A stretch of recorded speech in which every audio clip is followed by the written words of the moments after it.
Well, good morning to you all. This is Chris, just a little bit off camera today. If I sound a little bit different, it's because I'm just getting over being sick. I hope your Christmas or your holidays were wonderful. We had a early Christmas this year as Moog released for us update 1.2.0 for the Moog One, and I very excitedly and happily installed it onto my Moog One to get it going, and was going to do a video on Christmas Eve. However, I was having some camera problems, so I put out a short video instead of some of the darker sounds of the Moog One. It's just two patches. Please go check it out. It's called Darkness Moog One. It's the video before this. It's only like a minute and a half long, but yeah, so here we're sitting. Cool stuff in this update. Let me grab my papers. I'll just kind of talk and meander a bit through some of this stuff here and give you some of my impressions of it. Nothing fancy. We'll probably just be working with an init patch.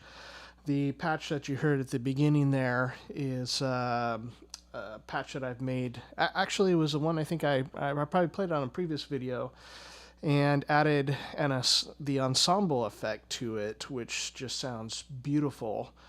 And so you got to hear that nice movement, almost Juno-like with the chorusing in it. So we've got some release notes here, and I won't go over all of these. I'm not sure if Moog is planning to do a live stream for this. I imagine they probably will. They usually do. And, Amos or any of the guys are going to tell you a whole lot more than I will. But I just wanted to focus on just a few things here. So first of all, let's go to a init patch by hitting compare and shift. And it just gets us to a single oscillator, saw wave.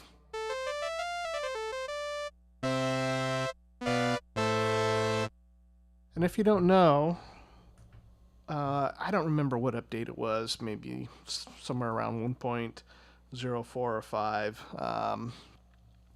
They changed the function of the oscillator a little bit. The square wave, or the saw wave here, it starts at 60, that'd be microseconds. But if you come over to your wave angle knob and you just turn it a little bit, you can go all the way down to 6.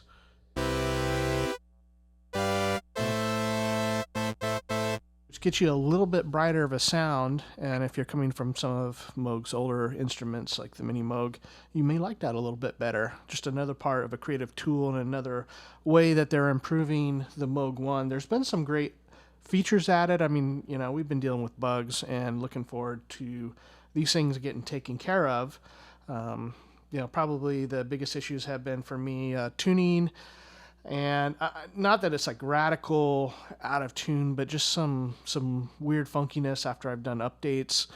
And I did have some problems with this update. So what I did after talking with some people on Facebook and on Gear Sluts, it's like, hey, just reload it. So reloaded the same version back on, which caused it to do the firmware card calibration. The voice card firmware calibration. How about that? That sounds a little bit better. And I seem to have gotten rid of those issues. So if you have a similar problem, at least try that first until one of the things that we are all waiting for. In the very end of the release notes, this is known issues and continued improvements. So fixes for most of these are already in process, and the very last one says user accessible tuning and calibration routines currently in active development.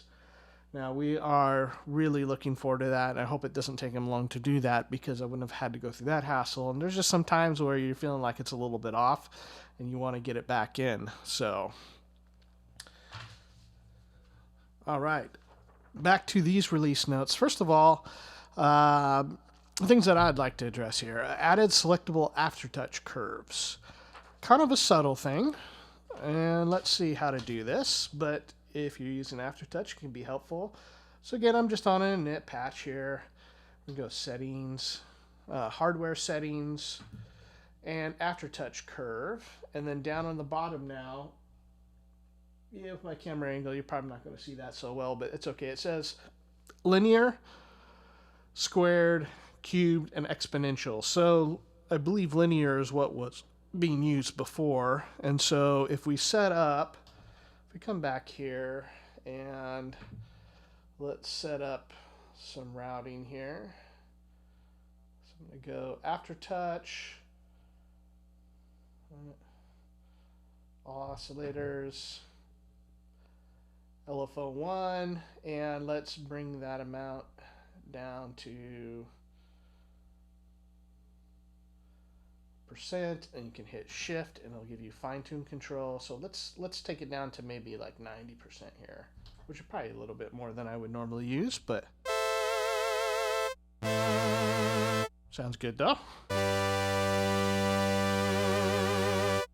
So let's check out these Aftertouch curves. Now this is kind of the thing that needs to be kind of felt rather than just heard over a video. It's kind of like describing, a vacuum tube amp and how it, it gives as, like a tube rectified amp just has that nice sag and compression. And it's a little bit it's harder to hear than it is to feel. So here's linear.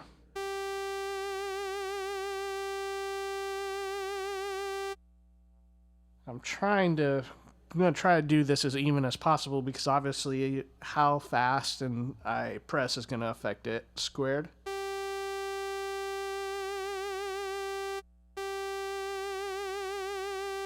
Try a little bit slower. Cubed.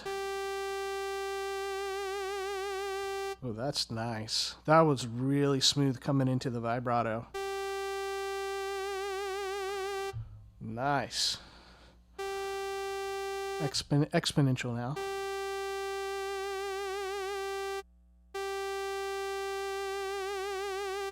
Okay. I'll keep it on cube for now. Check out that setting because I liked it.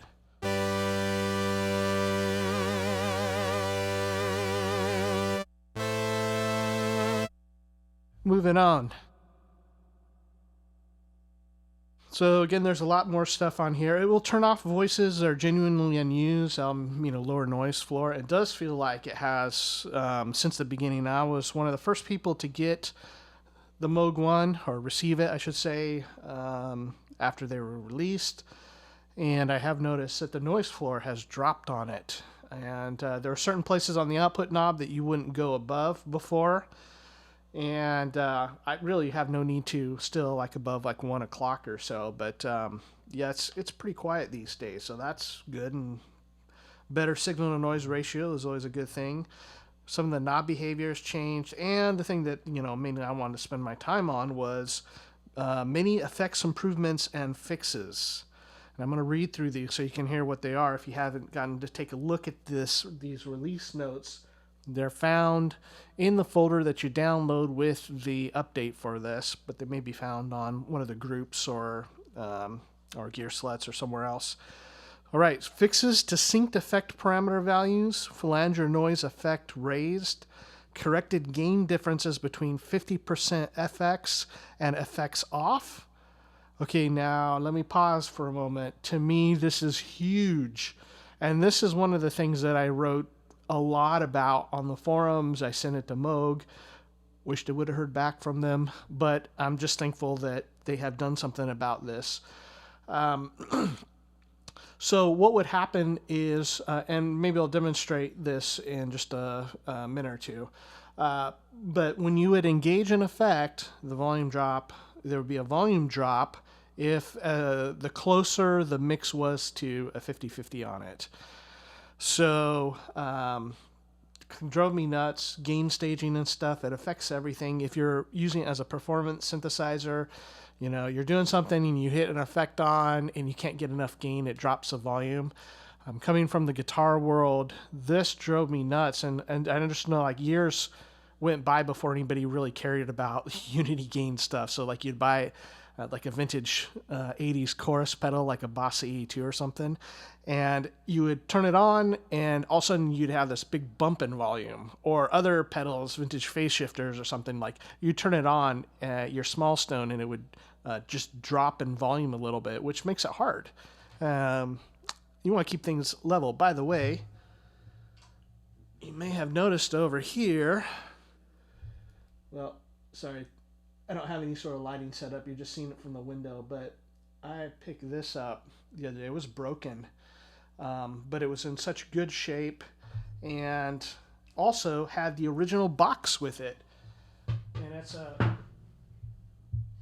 that's a Mutron Phasor 2 from the 70s, and got it working. There was a number of things wrong with it, but I was able to repair it, and it sounds amazing. I've had a few of these in the past, and I've repaired some. Finally getting to the point, like, I got a pretty good price on it, so I'm going to keep it around this time. It's lovely sounding. All right, so that gain, they've added a lot of gain to the effects now. So when you're in there, you can actually boost a little bit if you need it, which is nice, just to have that flexibility. Okay, moving on, increase 6-stage phaser gain. Speaking of 6-stage phasers. Resonator mod rate no longer behaves as though always synced. Dual chorus vibrato rate is now scaled correctly. Stereo flanger, stereo chorus gain control now works. It was really nice having those stereo effects added on there, as well as the ensemble. Time phaser, now the regeneration has an audible effect.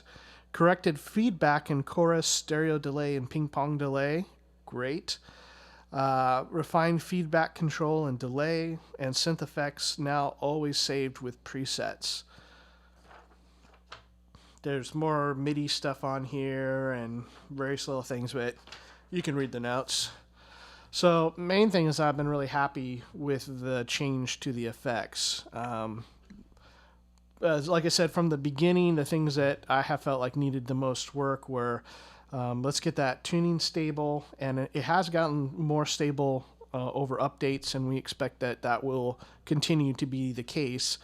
I have noticed, I mean, I can tell that they've been working on it, because patches that I made maybe a few updates ago, back in 1.0, whatever, 5 or 6 or something, there's a few of the patches that used a lot of FM and that have changed. Some of them are okay, but where I've very finely found that very specific spot, and now it's thrown it off. So between that and the effects, I will have a lot of work of redoing patches, which is kind of one of the reasons why I took a break from the Moog One. It's like, I just want to see some stuff fixed more before I spend a lot more time. I mean, I've spent probably hundreds of hours on this already, and so took some time off to do work on other synthesizers and get other things set up, like a website and all that. By the way, just telling stories here. Sold one of my, not my first guitar, it was probably my third or fourth or something, but I had bought an original Paul Reed Smith Custom 22 when I was in high school. This is what they call pre-factory, which is a bit of a misnomer, but that's how people refer to it. Sold it to one of my best friends, so keeping it in the family, but that freed up some money to get a Moog Matriarch, and so now I've got a Matriarch and a one in here, and they're just such a lovely combo. So different from one another, and you can see where each of them really shine. Obviously, the Moog One does a lot more, but they just both sound so wonderful, and there's different things that I go to them for now. So I'm looking forward to spending a lot more time. I haven't had the Matriarch for that long, but looking forward to spending more time with it and using it as just wonderful tone machine. So, all right, we're back from camera overheating here. So let's continue with this. Let's see how it sounds and how it's working. Hopefully I don't repeat myself.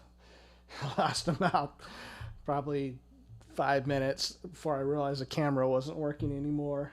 Okay, so we're still back at it in a knit patch.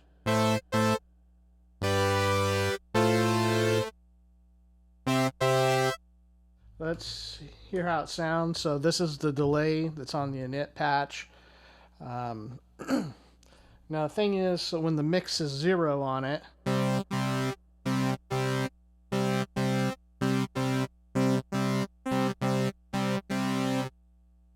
hopefully the volume should be there the same.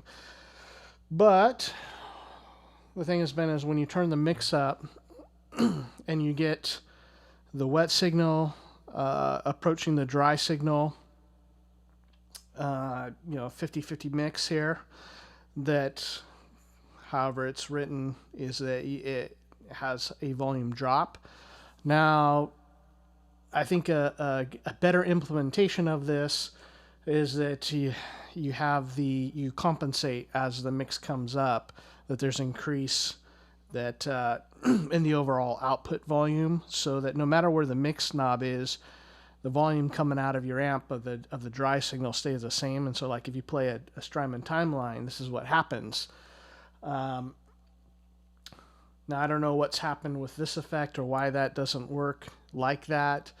The Matriarch also has this problem in its analog. Its delay is seriously awesome sounding. I've had some really nice vintage analog delays, modern analog delays, like the Tones R, Echoes R, things like that. I have the Panasonic chip version of the original Memory Man 1100 before they went to the Cool Audio chips, or I think that's what they're using. But I've got the Panasonic version of that, so I've had some really nice analog delays, and that Matriarch delay is really beautiful. I really love it. I'm going to sometime soon play it with my guitar. But the one niggle I have with it is that it just drops your volume as you get towards that 50% mark, which it doesn't need to do that. I've had analog delays that have no problem with that, so I'm a little bit peeved by that. Let's see what this does.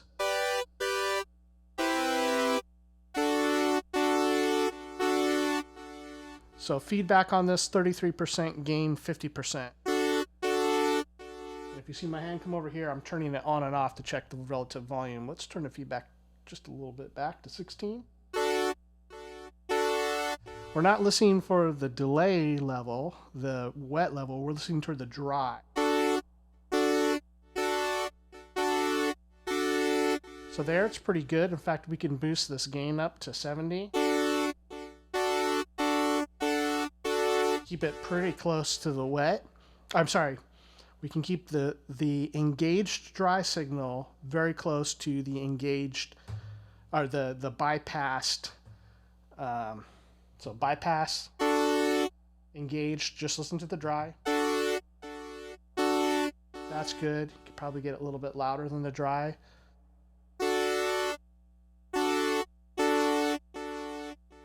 Awesome. The problem comes, we got the gain still 100.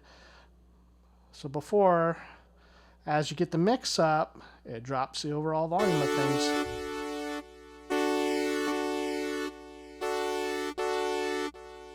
Again, the delay level, the wet, no problems with that.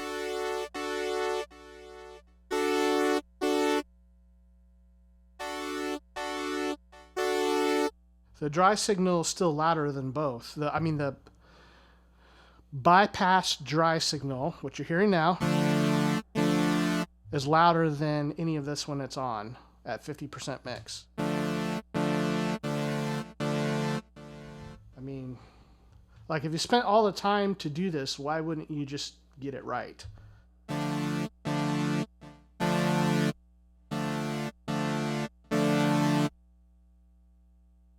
I mean, that's just a really little thing, but that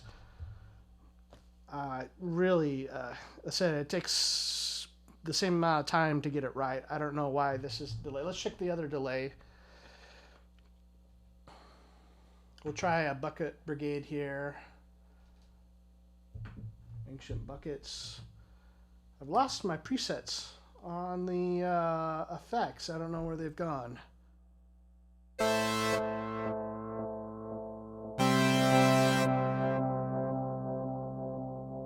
Now the algorithm is sounding great. This is sounding better than ever. Let's see where we have things. Gains at 90%, mixes at 35%.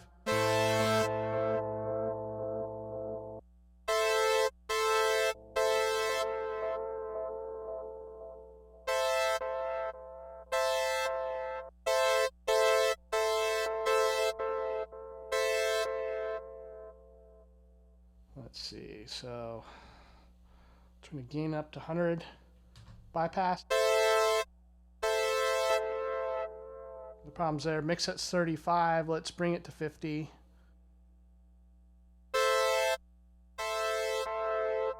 Now I'm going to feed back to 0.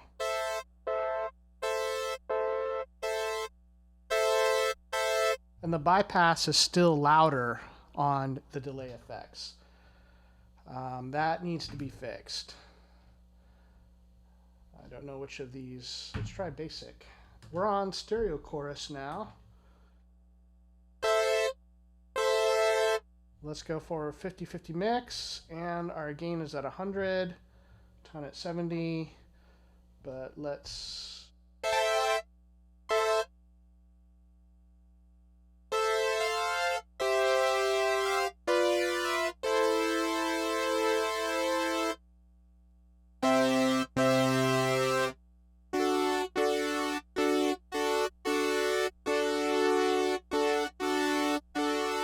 So stereo chorus sounding all right. The ensemble I've tried before, that's sounding all right. Let's try 12-stage phaser.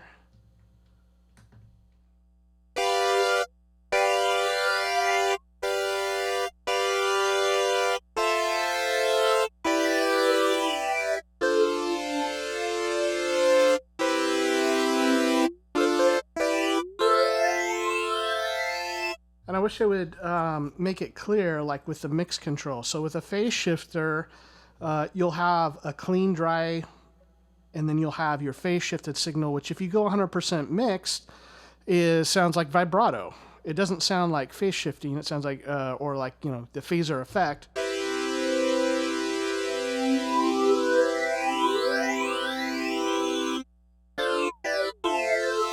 So it could be a little bit clearer about that. The 100% mix here is different than it is in the delay in the chorus, that this is actually the same amount of dry and wet together. So here's where the phaser should sound correct, as at 100% mix.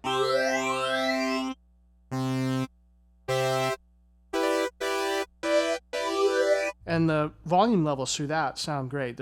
I think the phaser is sounding better than ever now. You know, the master effects, too, with whatever they fix. This is the Eventide Hall.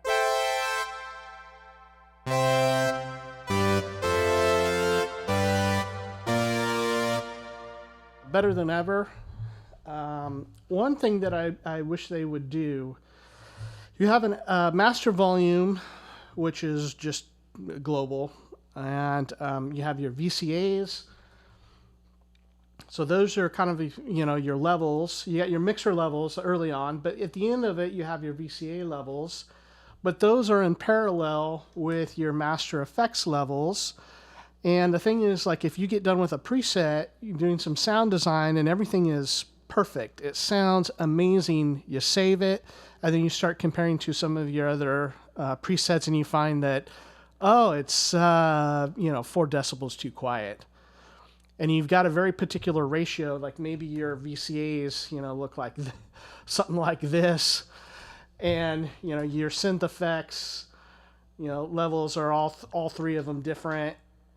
But you've got the perfect sound. There's no way to match it then to your other presets without like trying to figure out the math of these percentages, like, oh, you know, 44% to 57%, the 42%, what's the ratio of those, so that when I boost the VCAs by, you know, again, their percentages up, that like they're, you know, okay, well, you could do it by ear, but like if you found that perfect level, if there was like at least a software knob that would just change everything. Well, I mean, how would you do that? I don't know. Maybe it's just the implementation of this. I get like the mixer whole, you know, thing, like studio mixer, having effects on synths, but it just doesn't work really well for sound design, because then you have no overall control. Now live, maybe you would just go grab the output, but if you're changing patches, you're going to have to keep going up to that. I don't like that implementation. If you don't give a master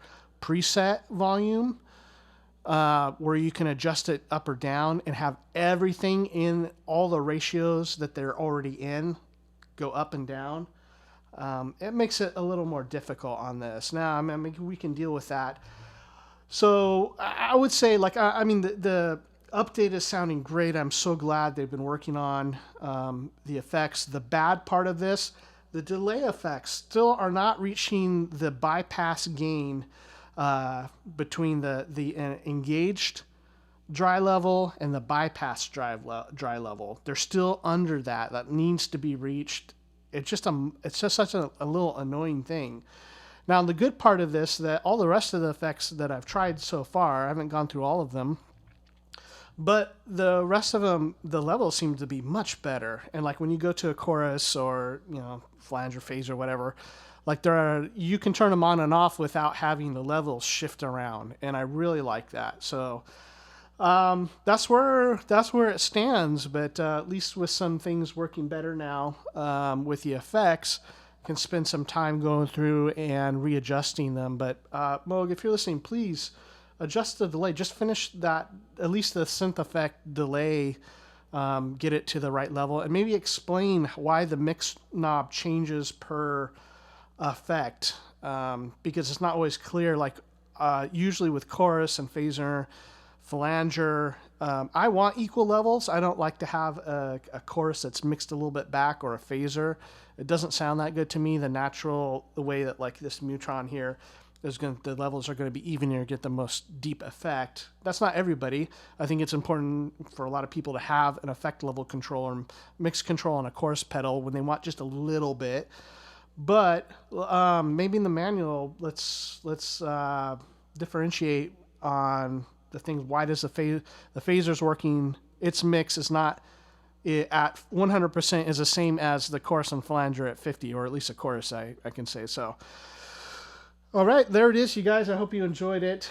This has been a long video. Haven't done a long video like this in quite a while.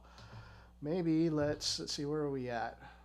Here's one that I was working on before I stopped, and it's got some Eventide Hall on here.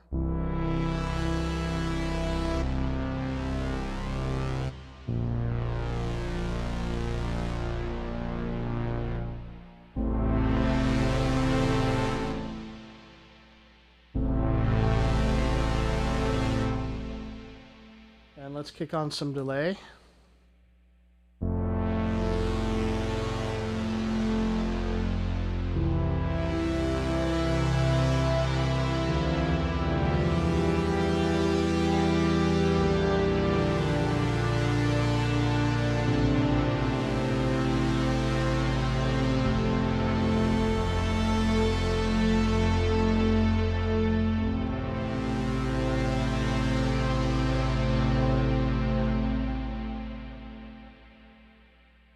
And when you have like a really nice, classic, clean, uncluttered tone like that, adding those effects can sound really great. I mean, I think the workstation approach of you just like have a million levels of, layers of things, and that'll make it fat, like, doesn't really work. You take a nice, beautiful, dry tone here.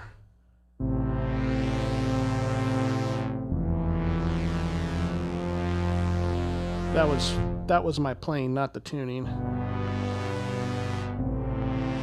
And then you start adding some effects.